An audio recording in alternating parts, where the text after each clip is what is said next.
Executive Chef Joseph Schwartza. Welcome to our kitchen. Today I'd like to share with you my recipe and procedure for preparing one of my favorite condiments. A Hungarian classic, Kova Uborka. Kova Uborka is merely fermenting cucumbers, making pickles. Every household has their recipe, but the principle or the process is the same. So join me now as I share with you our family recipe. Well, to begin, we've washed our cucumbers. Now, the ideal cucumbers are the ones you grow that are about this size, but they get a lot fatter. These are the only ones I had on hand. So they have been washed, and we're going to go ahead and cut them. This was cool. The first time I ever seen the pickle, I thought this was awesome. So when you take your pickle, or your cucumber at this point, say maybe a finger's worth to the end, 1 inch or so, take your knife and then run it all the way through the length of it down. Turn it 90 degrees and do the same thing. And you should have a cut into quarters like so. This is going to, number one, help the cucumber to ferment faster. And number two, it's actually cool when you go to share, you just peel a little piece off and go with it rather than biting out of a whole chunk of a pickle. So go ahead and cut all of your cucumbers this way, and then we will be ready for the next step. There is also another way to cut the cucumber. So again, you start, a little ways from the top. Go ahead and make your cut all the way down through. Now we're going to turn it the opposite way. Put your open end over here, and then you're going to do the same thing, working your way back down. This essentially is cutting it into half. It's just a different way of doing it. We don't do it that way. We do it the first way I showed you, but it's just a cool way, just in case you want to do something a little different. Now, to prepare our brine, we will take our water and salt. That's it. Now, just like any type of fermentation, my recommendation is 2% salt to water by weight. Let's go ahead and stir this until it dissolves. All right, there we are, all dissolved. On to the next step. Okay, to begin, let's go ahead and add dill to our jar. Don't get shy with the dill. We love the dill. Now I'm gonna add my garlic cloves. And let's go ahead and start packing our cucumbers. When you pack the cucumber, be sure to put the opened end down. That way when you pull them out, it doesn't fall apart and break on you. Also, when loading the jar or filling the jar, packing it, don't overpack it, because if you put the too many cucumbers in, you're just going to destroy them trying to take them out. Wiggle them around a little bit. Looks good to me. Okay, so now I got that in there. Now I like to add a spicy pepper, just to get some nice little bit of spice to it. I will add some more dill. Add a few more garlic cloves.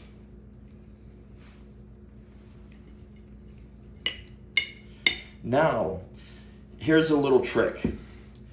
They do not do this in Hungary that I've ever seen, but I do it here, or whenever I'm pickling or fermenting pickles or cucumbers, or even peppers for that matter. I will add calcium chloride.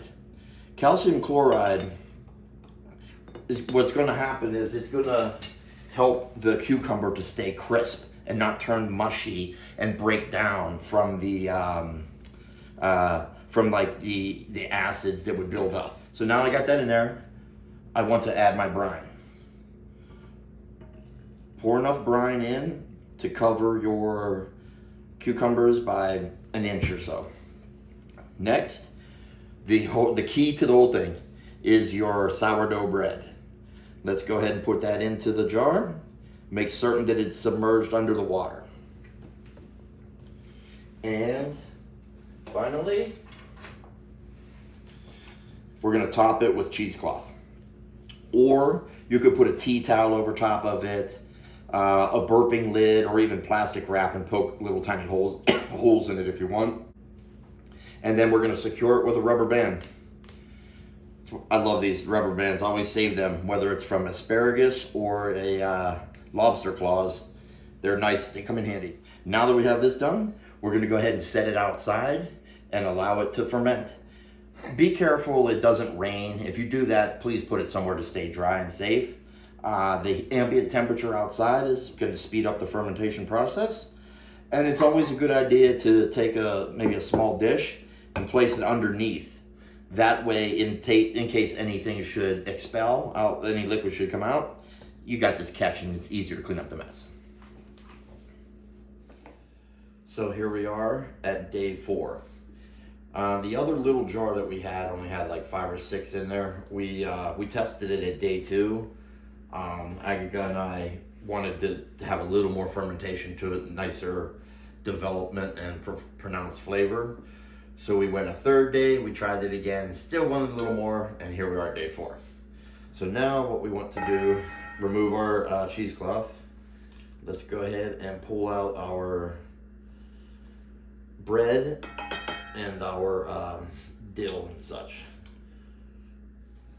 And then remove our pickles, and what we're going to do is we're going to strain the liquid through cheesecloth, and then that will and then we'll pour it into a clean jar, and that's how we'll store them in the refrigerator.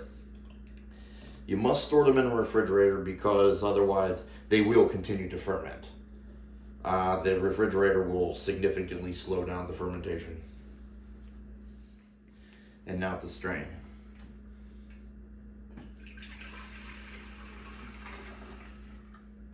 What I'm going to do is I'm going to save the garlic and the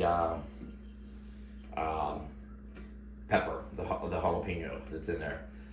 I mean, why not? It's fermented. It'll taste really good. So, and also it'll help, intensify that flavor as it's going to sit in there longer while you're storing it in your refrigerator. So now that we have it strained, all we need to do is put it into a clean jar and put a lid on it, and we'll store it in the refrigerator.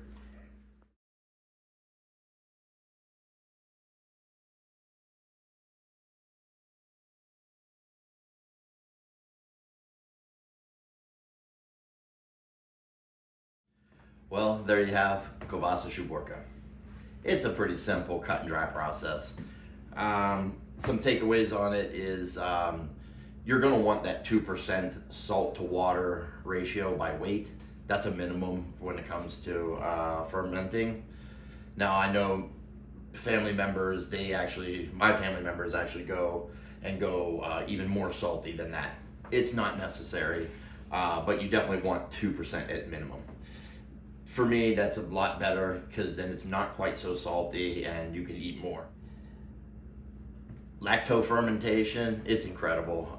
This is how I make my hot sauce. I have a video for that on the channel as well. All of our hot sauces are always fermented. It's the easiest, it's consistent, and it's great. The liquid, the brine, is actually a pretty good drink. Drink it really ice cold. It helps, put the probiotic into your gut and helps with digestion. It's even a pretty good hangover remedy too. It helps hydrate you and whatnot. The pickles, they'll in the refrigerator, they'll last up to a year, but they're not going to. You're going to start smashing them. With these pickles, I recommend serving, or at least in Hungary, traditionally we serve it with some sort of roasted meat or a smoked meat, pork roast, whatever, even ribs, whatever, hearty, big meat go great with these pickles. Well, that's all I have. I hope you enjoyed the demonstration. Give it a shot. Experiment with it. Maybe don't use dill, add rosemary or thyme, a different herb, whatever. The next time I make it, I think I'm gonna do something more of a traditional pickling spice with the bay leaf, the peppercorns, and mustard seeds, just to see if I can develop a little more flavor other than just the fermentation. So, Thank you for joining. Give it a shot and let me know what you think. Do it,